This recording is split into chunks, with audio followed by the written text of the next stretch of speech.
আমাদের আজকের গল্প নিয়তি, কলমে যুথিকা সাহা। দুপুরবেলা রান্নাঘরে ঢুকে পিসিমা বলল, কী রে বউ, এখনো রান্না হয়নি তোর? ঘরে অসুস্থ স্বামীটাকে ভাত দিতে হবে, সে খেয়াল আছে? ঘরের বউ রাত দিন খালি টই টই করে ঘুরে বেড়াচ্ছে, আর ওই হয়েছে এক শিবকালীর মন্দির, ওখানে রাধা মায়ের সেবা করে আসছেন। বাড়ির মানুষের কথা ভাববার সময় নেই ওনার। নিয়তি মানে ভাইপো বউ বললে, ঘরে ভাড়ারে যেন সব মজুদ আছে, মুখ থেকে বললেই হয়ে যাবে।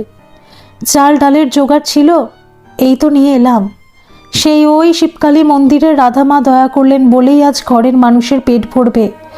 অবশ্য তাতে দোষ নেই তো পিসিমা, তোর মুখের যা ধার বাপু, কথায় কেউ পারবে না। তা বলে গেলেই তো পারতিস। তুমি কি ছিলে ঘরে? তখন তো পুকুর ঘাটে চান করতে গিয়ে সলা পরামর্শ চলছিল। তা আজ কাকে নিয়ে হচ্ছিল শুনি, আমিই না অন্য বাড়ির বউয়ের? তোমার ভাইপো, তিনি তো ঘুমিয়েছিলেন। যাক গে, এই দেখো চাল ডাল সবজি দিয়ে ওই খিচুড়ি মতন বানিয়েছি, তা তুমি খাবে তো?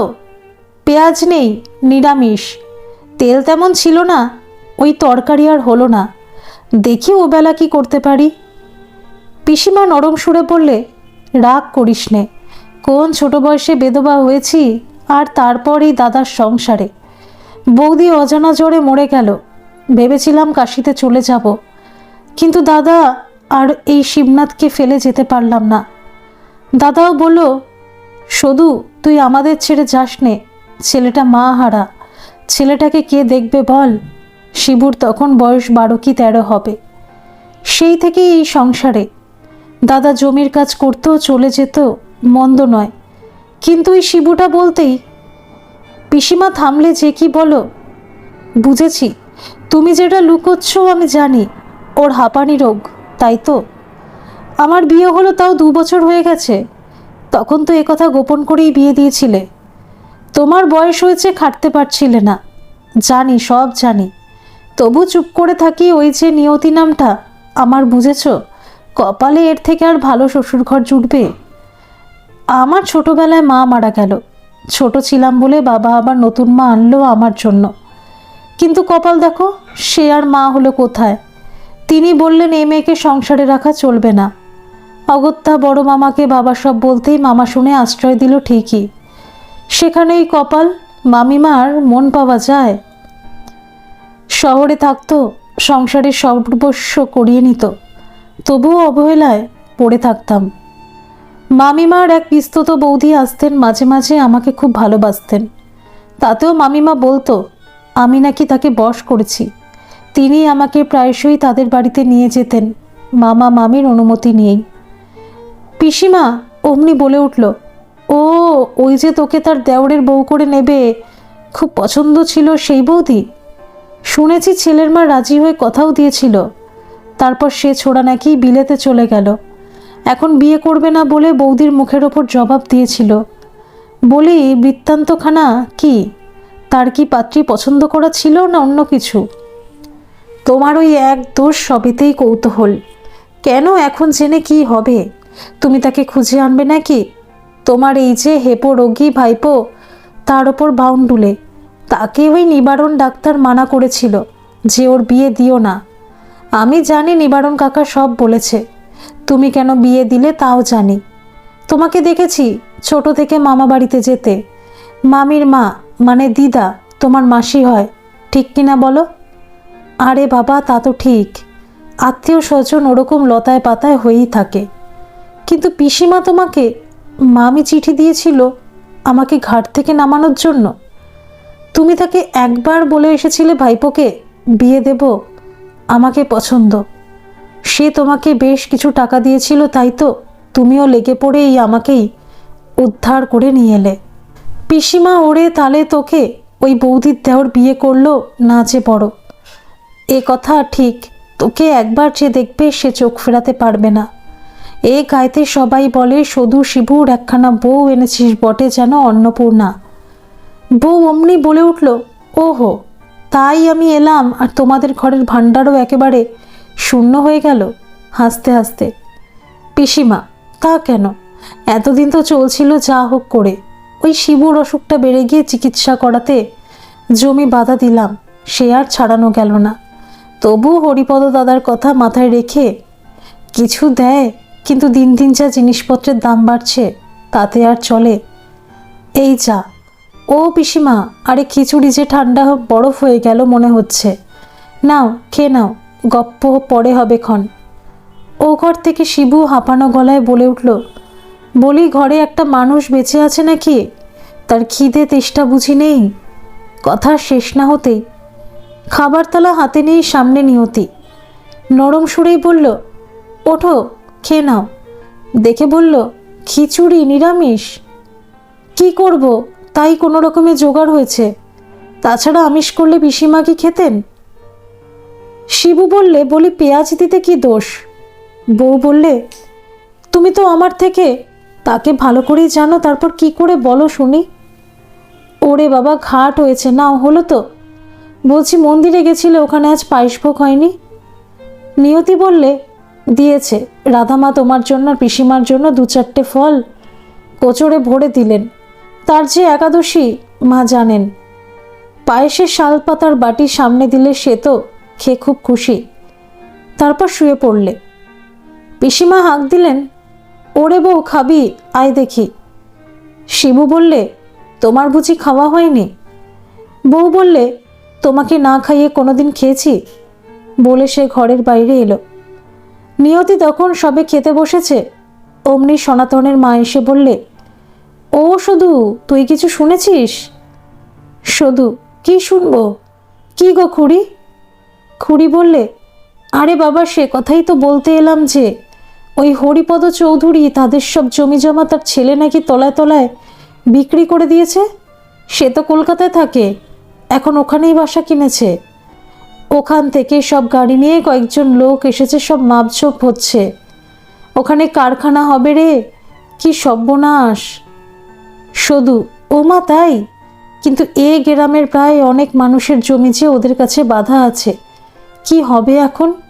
আমাদের জমিটুকুও আছে, ওইটুকুই সম্বল। হায় কপাল। খুড়ি বললে, বলি জমির টাকা শোধ করেছিস? কত বছর হলো শুনি। সুদ না গো খুড়ি, সে সাধ্যি আছে আর আমাদের। কিন্তু ওই মানুষটা এখনো কিছু দেয় বলেই এখনো চলছে। আচ্ছা, কারা নিল? খুড়ি, ওই ওর ছেলের এক বন্ধু, সে নাকি বিলেত থেকে পাশ করে এসেছে। তাদের অনেক টাকা বুঝলি, ওরাই নিয়েছে। ও হ্যাঁ, সে নাকি এখানে এসেছে। হরিপদর বড় ছেলে বিনোদের সঙ্গে গোটা গা ঘুরে দেখছে, সবাই দেখেছে। এই তো তোদের বাড়ি আসবার পথে জগার দোকানে সবাই বলা কওয়াও করছিল। তবে শুনছি যে মানুষকে পয়সা করে দেবে কিছু, আর গ্রামের কিছু মানুষকেও কাজে নেবে। শিবু শুনে বললে, ক্ষতি কি খুড়ি? ও জমিতে চাষ আর হচ্ছে কোথায়? জঙ্গল হয়ে পড়ে আছে। এই গ্রামের কালীনগরের সব তো এখন জঙ্গল, তবু তো মানুষ কাজ পাবে। নিয়তি মন দিয়ে শুনছিল, কিছু উত্তর দেয়নি। এইবার বললে, হ্যাঁ গো খুড়ি, তোমার সবার বাড়িতে বলা হয়ে গেছে? রেবতী বাবুর বাড়িতে নিশ্চয়ই গেছিলে, তাই তো? একটু মিষ্টি সুরেই বলল, কৃষ্ণার ঠাকুমার সাথে তোমার সম্পর্ক ভালো কি না তাই কথা শেষ না হতেই খুড়ি বলে উঠলে, ওরা আমাকে বড় ভালোবাসে বউ। নিয়তি, হ্যাঁ, আর ভালো মন্দ খাবারই থাকে ওনাদের বাড়ি। তোমাকে না দিয়ে খায় না বলো? একটু হেসেই যেন রসিকতার ছলে বলেই উঠল। পিসিমা বলে উঠল, তোর কাছে দেখছি রাজ্যের খবর, পারি না বাবু। খুড়ি বললে, থাকবে নাই বা কেন? রেবতীর মেয়ে কৃষ্ণার সাথে তোর খুব ভাব। দুজনে তো নদীর ধারে বেড়াতে যায়, গপ্পও করে, ওদের বাড়িতে বসে বই পড়ে। কৃষ্ণা তো নিতুদি বলতে অজ্ঞান। কৃষ্ণা ছোট হলেও বউয়ের থেকে খুব বেশি নয়, পাড়াতেও তো কারোর সাথে মেশে না। তোর বউকে ওর মনে ধরেছে রে শুধু। আমি এখন আসি রে, কাল সকালে জঙ্গল সাফ হবে শুনছি, দেখি কি হয়। নিয়তি কেমন যেন ভাবের ঘোরে ডুবে গেল। আজ সে রাধা মায়ের কাছেও গেল না। পরদিন সকাল হতেই তার সব কাজের তাড়া। একটু বেলা হতেই বেরিয়ে গেল সোজা ওই কালীগাঁয়ের জঙ্গলের কাছে, যেখানে ওই মাপঝোপ হচ্ছে। কয়েকজন লোক কাজ করছে, আর একজন আরেকজনকে বলছে, নাম তো কালীগা, দেখো মনে হচ্ছে এই কখন ওই জঙ্গলের ভেতর থেকে মা মনসা বেরিয়ে না পড়ে। এর মধ্যে সেখানে নিয়তি উপস্থিত। মাথার ওপর গনগনে রোদ্দুরের তাপ, তাও সেসব খুঁটিয়ে দেখতে লাগলো।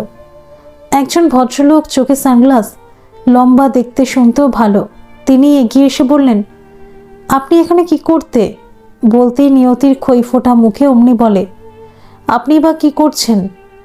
একটু যেন চমকিয়ে উঠে বললেন, হ্যাঁ, দেখছেন তো এখানে জমির মাপ চলছে। ও ও, তাহলে যা শুনেছি সব সত্যি, কারখানা গড়া হবে, তাই তো? কথাটা কেড়ে নিয়েই তিনি বললেন, সব জানেন দেখছি, তা কোথায় থাকা হয়? নিয়তি কেন দেখে কি মনে হচ্ছে শহর থেকে এসেছি?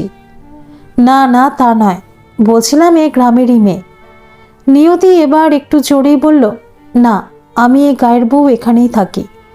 সে তো অবাক হয়ে দেখছে। ও মশাই, কি দেখছেন? ও না, কিছু না। আপনার বিয়ে হয়ে গেছে? কেন, আপনার কি মনে হচ্ছে আমি এই অজগায়ের বউ, অথচ মাথায় কপাল পর্যন্ত ঘোমটা নেই, কপালে ঘুঁটের মতো বড় সিঁদুরের টিপ নেই, এলো চুলে কেন, মাথায় ওই পাহাড়ের চূড়ার মতো খোপা নেই, তাই তো? আপনাকে দেখে মনে হচ্ছে, বলুন কি মনে হচ্ছে? ঘরের লক্ষ্মী বউ নই, তাই তো? আমার আকৃতি প্রকৃতি গায়ে থেকেও এরকম কেন? বাহ, আপনি খুব সুন্দর কথা বলেন তো। আসলে আপনাকে কোথায় যেন দেখেছি মনে হচ্ছে।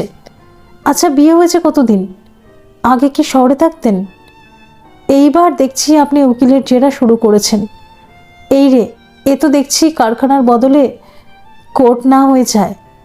বেলা হয়ে যাচ্ছে, আমি চলি, সময় নেই।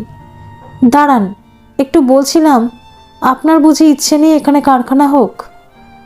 একদিনে এত প্রশ্নের জবাব দেওয়া যায় বলুন তো? হাসতে হাসতে চলে গেল। সমরবাবু একটু যেন চিন্তিত। ওর কথা শুনে কেমন ওখানেই দাঁড়িয়ে রইল। ওদিকে যারা কাজ করছিল একজন বলল, সমরদা, রোদের মধ্যে দাঁড়িয়ে আছেন কেন? আর ওই মেয়েটা কি আপনার এখানকার পরিচিতি বাড়ির? আচ্ছা, আমাদের এই দিকটা হয়ে গেছে, চলুন। সমরবাবু কাজ সেরে হরিপদবাবুর বাড়ি গেলেন। ওনার ছেলে বিনোদ যে ওনার বন্ধু, কিন্তু মনে মনে ভাবছে, এত সুন্দর দেখতে মেয়েটা, অথচ এই গায়ের বউ, মুখটা বড্ড চেনা লাগছে, খোঁজ নিয়ে দেখলে কেমন হয়? এসব নানা ভাবনা চিন্তা করতে করতেই রাতে বিছানায় শুয়ে পড়লেন। সমরবাবু পরদিন সকালে গায়ে নদীর ধার ধরে হেঁটে যাচ্ছেন আর কি ভাবছেন। এদিকে নিয়তি সাত সকালে ঝড়ের বেগে ছুটে চলেছে। তাকে দেখতে পেয়ে কৃষ্ণা চেঁচিয়ে, নিতুদি, কি কোথায় চললে? এ দুদিন তুমি আমাদের বাড়ি এলে না যে? কাছে এগিয়ে এলো নিয়তি। আর বলিস না, একে ঘরের জ্বালা, তারপর আবার ওই চেয়ে সব জমি মাপঝোপ করতে এসেছে। এখানে কারখানা হবে তাই যাচ্ছি। ও মা, যাচ্ছি মানে? তুমি কি করবে সেখানে? গায়ের লোক সব আছে, বুঝে নেবে, এসো তো। চলো, আজ লুচি আলুয়া হয়েছে, একসাথে গল্প করতে করতেই দুজনে খাবো। নিয়তি বলল, ওবেলা আসবো। কেমন রাগ করিস না বোন। তাছাড়া আমি রাধামায়ের কাছে যাব, তার শরীরটাও ভালো নেই। আমি না গেলে তাকে দেখাশোনা কে করবে শুনি? সে তো আমার পথ চেয়েই বসে থাকবে। কৃষ্ণা, ঠিক আছে, ওবেলা আসা চাই। নিয়তি জমির আলপথ ধরে যাচ্ছিল। তাকে সমর দেখতে পেয়ে সোজা ছুটে এলেন। এই যে শুনছেন, এই আপনাকেই বলছি। নিয়তি প্রথমে গা করেনি, তারপর কি মনে হতেই পেছন ফিরতে দেখে ওই বাবু। আপনাকে বলছি, একটু দাঁড়ান, আমার সাথে কি দরকার? সময়? আরে দরকারি কি কথা বলে মানুষ, এমনি কথা বলা যায় না। আপনি কোথায় যাচ্ছেন এদিক দিয়ে? সে তো আমিও প্রশ্ন করতে পারি, আপনি কোথায় যাচ্ছেন? উফ, আপনি দেখছি আমার ওপর বড্ড রেগে আছেন। আমি কেন মিছিমিছি রাগ করতে যাব? আপনি কি আমাদের কুটুম? কি যে বলি। তবে হ্যাঁ, কথায় পেরে উঠব না। বলছিলাম, কাল রাতে আমার ভালো ঘুম হয়নি জানেন। কেন, ভূতে ধরেছিল বুঝি? হো হো করে হেসে উঠল নিয়তি। একরকম ভূতই বলতে পারেন। কিছু যদি মনে না করেন, বলছিলাম, আপনাকে সেদিন জিজ্ঞাসা করেছিলাম কোথায় দেখেছি। সত্যি আপনাকে বলতেই, দেখুন, একজন মানুষের মতো আরেকজনও হয় হয়তো। সেটা দেখুন অন্য শহরের কলেজে টলেজে পড়ে মেয়েই হবে। আরে না না, হুবহু মিলে যাচ্ছে সব। কি মিলে যাচ্ছে? এই যে আপনার সব কিছু স্বপ্নে দেখে থাকবেন হয়তো, কসমিন কালেও দেখেননি, আর নইলে পূর্বজন্মে দেখে থাকবেন। আমি রসিকতা করছি না, সত্যি বলছি। আপনি কোথায় যাচ্ছেন বললেন না তো? ও, ওই যে রাধা মা, মানে ওই যে মন্দির আছে মা কালী, শিব ওখানে। এই এতটা পথ হেঁটে যেতে অসুবিধা হয় না? সেরকম কিছু না, ওসব আমার অভ্যেস আছে। আর জঙ্গল, ভূত, সাপ খোপের ভয় আমার নেই, সে তো দেখতেই পাচ্ছি। নিয়তি বলল, ঠিক আছে চলি, ওদিকে অনেক কাজ পড়ে আছে। নিয়তি চলে যেতেই সমর বাড়িমুখো হতে যাবে, অমনি দেখতে পেল একটা গাড়ি এদিকে আসছে। নিবারণ ডাক্তার ওই পথেই আসছিলেন। তাকে দেখে গাড়ি থেকেই বেশ জোর গলায় ও ডাক্তার কাকা বলে হাঁক। ডাক্তার তো তাকে দেখেও হেসে, ওরে আমার মনিকা মা আছে, তা এতদিন পর মনে পড়লো বুঝি? না গো কাকা, নানা কাজে আশা হয়ে ওঠেনি। গ্রামের বাড়ির জন্য বড্ড মন খারাপ করছিল। আর এই যে মালা, তোমার নাতনি, আর বায়না সামলাতে আরও আসতে হলো। কলকাতা দাদুর কাছে গায়ের সব গল্প শুনেছে, আর বাবা তো এসেছে শুনেই কান্না, তাই দুদিন সময় করে চলে এলাম। ডাক্তার, খুব ভালো করেছিস।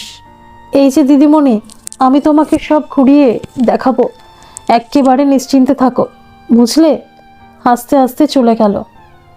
ওরা চলে যেতেই সমরের মনিকা নামটা শুনেই বৌদির কথা মনে পড়ে গেল।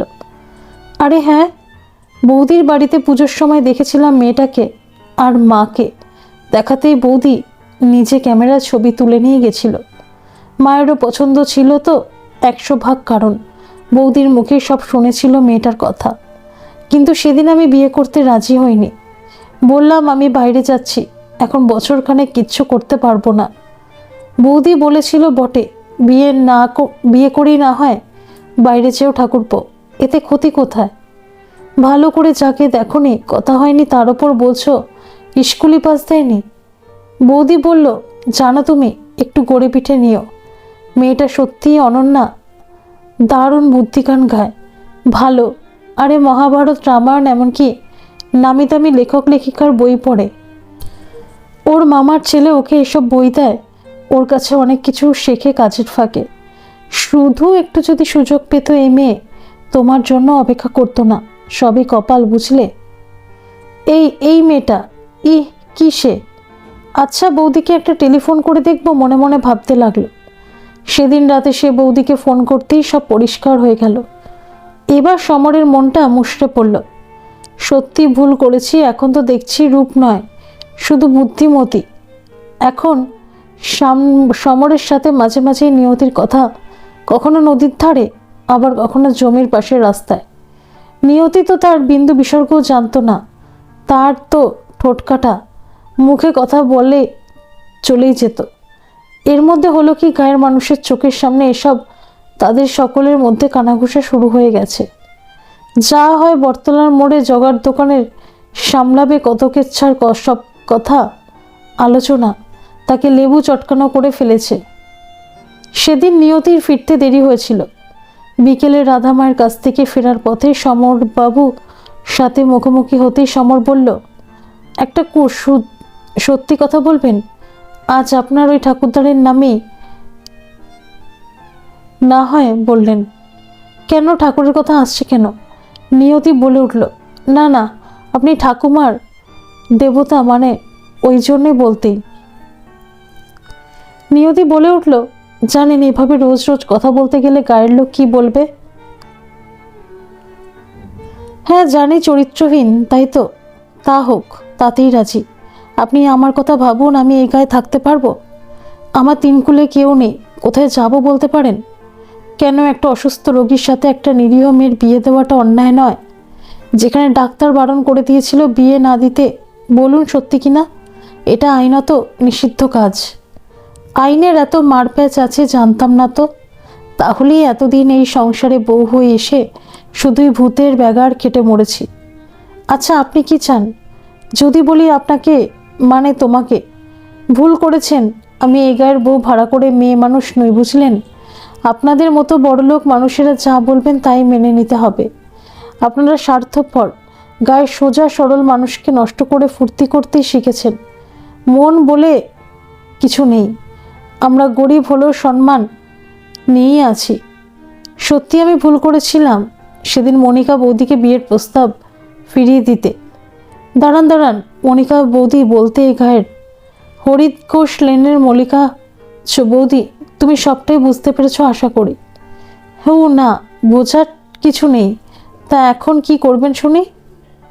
তোমার কাঞ্চনের সব কথা শুনেছি আমি। কি বলতে চাইছেন? এখন ভালোবাসার কথা যদি বলি তা হ্যাঁ হ্যাঁ, উদ্ধার করবেন বুঝি রামচন্দ্র সেজে? হাসতে হাসতে বলল নিয়তি। তুমি দেখছি আমার সব কথাতেই কি রহস্য খুঁজে পাই, তাই তো? রহস্যটা তো বেরিয়ে গেল আর কি। এবার ফিরে যান না, তোমাকে আমার সাথে নিয়েই তবে যাব। আমি সত্যি বলছি, তোমাকে যত দেখছি ততই মুগ্ধ হয়ে যাচ্ছি। এত দারিদ্র্যের সাথে থেকেও নিজেকে এভাবে হাসি খুশি কত স্বাভাবিক। তা কি করব বলুন, সবই ওই কপাল মানে নিয়তি। দেখুন বাবা মা নামটাও কেমন দিয়েছে, বিধাতার লিখনের সাথে একেবারে মিলে গেছে, কোথাও এতটুকু ফাঁক নেই। জীবনটাকে এভাবে ঠাট্টার ছলে কতদিন লুকিয়ে রাখবে, মনের কষ্টকে কত চাপা দেবে। সেদিন মনে হয়নি ভুল করেছেন? না কোনো ডিগ্রি নেই অসহায় অর্থহীন মেয়েকে বিয়ে করলে সমাজের কাছে ছোট হয়ে যাবেন? বৌদি আমাকে সত্যি নিজের বোনের চেয়েও বেশি ভালোবাসত, তাই তো তার ভালো শাড়ি গয়না পরিয়ে সাজিয়ে দিত, ক্যামেরায় ছবি তুলতো আর বলতো, তুই এখানে আমার কাছে যতক্ষণ থাকবি এইভাবেই হইচই করে কাটাবো, গল্প করব আর গান শুনবো। ওখানে গেলে তো সেই দীপার হুকুম সামলাতেই দিনরাত কাবার হয়ে যায়। দাদাও ভীষণ ভালো মানুষ, বৌদির জন্য নতুন কোনো জিনিস আনলে আমার জন্য নিয়ে আসতো, বলতো যদি না নিই তবে ঘাড়ে মাথা থাকবে। আমার বিয়েটা কথা দিয়েও দিতে পারেনি বলে বৌদি আজও কাঁদে রাতে বিছানায় শুয়ে। দাদা নাকি শুনেছে আপনার সাথে কথা বন্ধ করে দিয়েছেন। মামাতো ভাই একবার এসেছিল, ওই এসব বলেছে। ও আমাকে বড় ভালোবাসেছে। শাড়ির আঁচল টেনে চোখ মুছতে লাগলো। ভাইটাকে যে আমি কিছুই দিতে পারি না, ওই তো আমাকে বই পড়তে শিখিয়েছে, কত বই পড়তে দিত, কত কিছু শেখাতো, সবটাই ওর জন্য। আজ কত বড় হয়ে গেছে, বাইরে পড়তে যাচ্ছে, তাই যাবার আগে আমার সাথেই দেখা করতে এসেছিল। সমর নিয়তির হাতটা ধরে, এখনো সময় আছে, ভুল শোধরানো যায় না বলো? কি এমন বয়স তোমার? আমার সাথেই নিবারণ ডাক্তারের আলাপ হওয়া থেকেই উনি আমাকে ভীষণ স্নেহ করেন, আর এই গায়ের সব কথা শুনেছি ওনার থেকেই। তোমার কথা যখন বলেছিলেন কি প্রচণ্ড রেগে গিয়ে বললেন, এরা মানুষ বলো তো? চুপিসারে টাকার লোভে অসহায় মেয়েটিকে কিভাবে ঘরের বউ করে আনলো, ছি ছি। জানো বাবা, তোমাকে এ কথা বলতে আপত্তিও নেই, এতটুকু লজ্জাও নেই আমার। মেয়েটার জন্য বড় কষ্ট হয়। শহর থেকে এই গায়ে এভাবে শুধুমাত্র স্বামী নামের মানুষটির জন্য স্মৃতিতে সিঁদুর দিয়ে বেঁচে থাকা। স্বামীর সোয়া কাকে বলে জানলই না। সেই দিন থেকে আমি তোমার পেছনে পড়ে আছি। যখন বৌদির কাছ থেকে সব জানতে পারলাম তখন আর নিজের মনকে ঠিক রাখতে পারছি না, শুধু নিজেকে দোষারোপ করছি। যদি তখন আমি বৌদির কথা রাখতে পারতাম তাহলে আজ তোমার এ অবস্থা হতো না। সব হয়েছে আমার জন্য, হ্যাঁ সব দোষ আমার। তাই আমাকে এই ভুলের প্রায়শ্চিত্ত করতে দাও। বলো, আমি কি এখনো ভুল করছি? বলো। নিয়তির মুখ থেকে কোনো শব্দই বেরোলো না। হাতটা ঝট করে সরিয়ে নিয়ে ছুটে চলে গেল। গায়ের মানুষ তারা ছেড়ে কথা কইবার লোক। একটা কুটো পেয়েছে, তাকে চিড়ে কেটে ফেলতে হবে না? তেমনি করেই যারা এসব নজর রেখে বেড়ায় তাদের চোখে পড়েছে, তা আবার হাত ধরাধরি। ওরে বাবা, কোন দেবতার সাধ্য আছে তাকে ঠেকায়? যেমন বলা তেমনই কাজ। বেশ কিছু মানুষ একেবারে চড়াও হলো সদুর বাড়ি। সেখানে গিয়ে তাকে তার বউয়ের কথাকে কেচ্ছা বানিয়ে ছাড়লে। যতটা নিচে নামানো যায় আর কি তাই করলো। শুধু প্রথমটা বিশ্বাস করতে চায়নি, কিন্তু জগা এসে কানের কাছে বলল, ছি ছি, একেবারে হাতে হাত রেখে কথা। এবার হাত কোথায় যাবে সে কে জানে সদুদি। আমারা সবাই কি মিছে কথা কইছি? শোনো, ও মোড়লও জেনে গেছে, বলেছে এর বিচার হবে। তার তো সাফ কথা, তোমাদের এক ঘরে হয়ে থাকতে হবে, এমনকি পুকুরের জলও ছুঁতে পারবে না। ও মেয়ে মানুষ এ গায়ে থাকলে গ্রামের আর 5টা মেয়েরাও খারাপ হয়ে যাবে। ভালো চাও তো ওই বউকে বিদায় করো, আর না হলে হয়তো তোমাদের গা ছাড়া হতে হবে। নানা মানুষের মুখে যত নোংরা কথা আর কি। শিবু ঘরে শুয়েই সব শুনতে পেল। তার আবার হাঁপের টানটা আজ বেশি, কথা বলতে পারছে না। তবুও কেমন দমবন্ধ হয়ে যাওয়া মুখেই বলল, আচ্ছা আসুক, আজ হেস্তনেস্ত করেই ছাড়ব। সকলে মুখ টেপাটেপি করতে করতে চলে গেল। সদূর তো মাথায় বজ্রাঘাত পড়ল, সেও বেশ তেতেই রইল। ওদিকে নিয়তি কৃষ্ণাকে কথা দিয়েছিল ওবেলা যাব বলে। ঠিক হাজির হলো তাদের বাড়ি। তাদের ঠাকুর দালানে তেমন লোকজন নেই রোজকার মতন। কেমন ফাঁকা লাগছে অত বড় বাড়িটা। নিয়তি মনে ভাবল কারো কিছু হয়নি তো। এই ভাবতে ভাবতেই দেখা পেল রান্নার ঠাকুর মধু কাকার। অমনি বলে উঠল, কি গো, সব কোথায়? কৃষ্ণা সেই বা কোথায়? মধু মাথা নিচু করে আস্তে করে ঘরের দিকটা দেখিয়ে দিল। কি রে কৃষ্ণা, কি বলবি বলছিলি বল। কৃষ্ণা একটু যেন ভারমুখ, প্রথমে চুপ করে রইল। নিয়তি বলল, ও তোর সেই সম্বন্ধ পাকা হবার কথা ছিল, তাই হয়েছে বুঝি? তাই মন খারাপ? কি রে বলছিস না যে? কৃষ্ণা বলল, আজ তোমার বড্ড দেরি হয়ে গেছে গো নিতুদি। এই নাও প্রসাদ বলে এক ঢোঙা ভর্তি লুচি হালুয়া ফল হাতে গুজে দিল।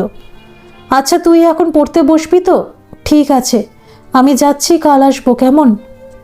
নিয়তি বেরিয়ে যেতে কৃষ্ণা কেমন ছটফট করছিল। সে তখন ওই মধু কাকাকে ডেকে বলল, শোনো, একটু আলোটা নিয়ে চলো তো, নিতুদিকে একটা কথা বলা হয়নি। সে বললে, এই অন্ধকারে রাতে বেরোলে বাবু বকবে যে মা। ধুর, চুপি চুপি চলো, আর বাবাকে তুমি অন্যভাবে বুঝিয়ে বলবে। আজ এখনো বাবার আসতে দেরি আছে। মা ঠাকুমা সবাই ঠাকুর দালানে।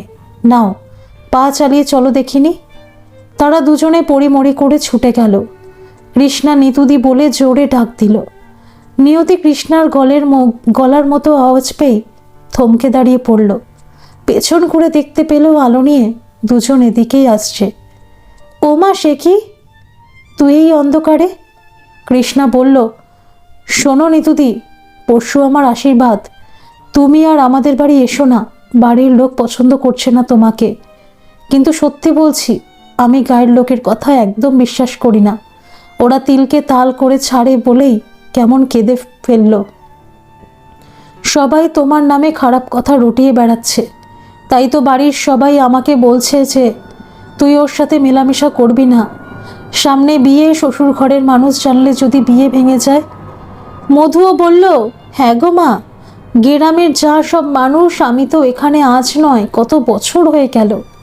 এখানে দেখছি তো ওরা শুধু মানুষের খুঁত খুঁজতে জানে, নেই কাজ তো খই ভাজ। দিদিমণির খুব বড় ঘরে বিয়ে ঠিক হয়েছে। শহরের ভালো নামকরা মানুষ তারা। বোঝো তো মা, সব তোমার সাথে বন্ধুত্ব আছে বলে যদি বিয়ে ভেঙে দেয়, ওটাই ভয়। ওরা সব পারে গো। নিয়তি হাসি মুখে বলল, ধুর পাগলি, এতে কান্নার কি আছে? তোর ভালোর জন্যই তো বলেছে। খুব ভালো থাকবি দেখবি তুই। ভগবান তোদের সুখী করুক এই প্রার্থনা জানাবো রোজ মন্দিরে গিয়ে। এখন চলে যা, বাড়িতে এসে কাকাবাবু দেখতে না পেলে কি হবে বলতো? শিগগির যাব। কৃষ্ণা বলল, আগে বলো, তুমি আমার ওপর রাগ করনি তো? ধুর বোকা মেয়ে, তুই তো আমার বন্ধুই না, ছোট বোন রে। দিদি কখনো রাগ করতে পারে বলে চলে গেল। কৃষ্ণা অমনি বাড়িমুখো হলো তার মধু কাকার সাথে। নিয়তি বাড়িতে ঢুকতেই দেখে পিসিমা বারান্দায় বসে আছে মাথায় হাত দিয়ে। তাকে দেখে বলল, এত রাত অবধি কোথায় ছিলে? কেন রোজ যেখানে যাই সেখানে? ফেরবার পথে কৃষ্ণাদের বাড়ি হয়ে এলাম। এই যে ধরো, এতে লুচি হালুয়া ফল সব আছে, তুই গিলে নে, আমাদের দরকার নেই। সত্যি করে বলো তো কি হয়েছে? কি হয়েছে আবার জিজ্ঞেস করা হচ্ছে, তুই জানিস না? একটা বেয়াদব মেয়ে মানুষ কোথাকার। বলি কতদিন মানুষের চোখকে ফাঁকি দেবি? তোর শরীরে পুরুষ মানুষের খিদে আছে, সোজা বলতেই পারতিস, তখনই ফেরত পাঠিয়ে দিতাম। আচ্ছা পিসিমা, তুমি বেধবা হয়েছ কত বছর, আর তুমিও তো মেয়ে মানুষ, নিজে ঠিক থাকলে বলতেই। কি ঠিক আছে শুনি? তোর সাথে আমার তুলনা করছিস? শোন, কাঁচা বয়সে বিধবা হয়েছিলাম, আজ পর্যন্ত কেউ রাগ কাটতে পারেনি। পর পুরুষের সাথে তখন কথা কইনি। এখন বয়স হয়েছে, তবুও একখানা ঘোমটা দিয়ে পুরুষ মানুষের সাথে দরকারে কথা কই। তোর জন্য আজ আমাদের সর্বনাশ হয়ে গেল। এখন কোথায় যাব, কে দেবে আশ্রয় বলতে পারিস গতর খাকি? শোন, এ বাড়িতে তোর জায়গা হবে না। আমার ওই অসুখে শিবুটাকে নিয়ে পথে বসতে পারবো না। তুই মর্গে যা হতচ্ছাড়ি, তোকে বউ করে আনাই আমার কাল হলো। আমাদের এক ঘরে করে দেবে হায় কপাল, বলে চিৎকার করে কান্না জুড়ে দিল। শিবু ঘর থেকে সব শুনতে পেয়ে বলল, পিসি, ওই নষ্ট মেয়ে মানুষকে বলো গলায় দড়ি দিতে। হাঁপাতে হাঁপাতে বেরিয়ে এলো। হাতের সামনে একটা বাঁশের টুকরো ছিল, ছুঁড়ে মারল নিয়তির দিকে। অমনি কপালে লেগে দরদর করে রক্ত বেরোতে লাগলো। আজ পর্যন্ত নিয়তি ওই রকম লাল সিঁদুর কপাল স্মৃতি জুড়েও পড়েনি। আজ যেন সব রাঙিয়ে গেল, নাকি এই তার জীবনের শেষ রং। নিয়তিকে অকথ্য ভাষায় গালাগাল দিতে লাগলো দুজনেই। মুখের ওপর বলে দিল শিবু, পিসিকাল সূর্য ওঠার আগে যেন ও চলে যায়, নইলে আমার মরা মুখ দেখবে। নিয়তি কাঁদতে কাঁদতে বলল, ঠিক আছে, রাত শেষেই চলে যাব, যেদিকে দুচোখ যায়। ভোরের আলো ফোটার আগেই সমরের এই গায়ে এসে নদীর ধারে বেড়াতে যাওয়ার অভ্যেস। গায়ের হাওয়া বাতাস তার মনকে যেন ভরে তোলে, তাই সেদিনও বাদ গেল না। নদীর ধার দিয়ে হাঁটছে সে, তখনও আলো ফোটেনি, কেমন ধোঁয়াশা। এদিকে ওদিকে মানুষজন নেই, ফাঁকা।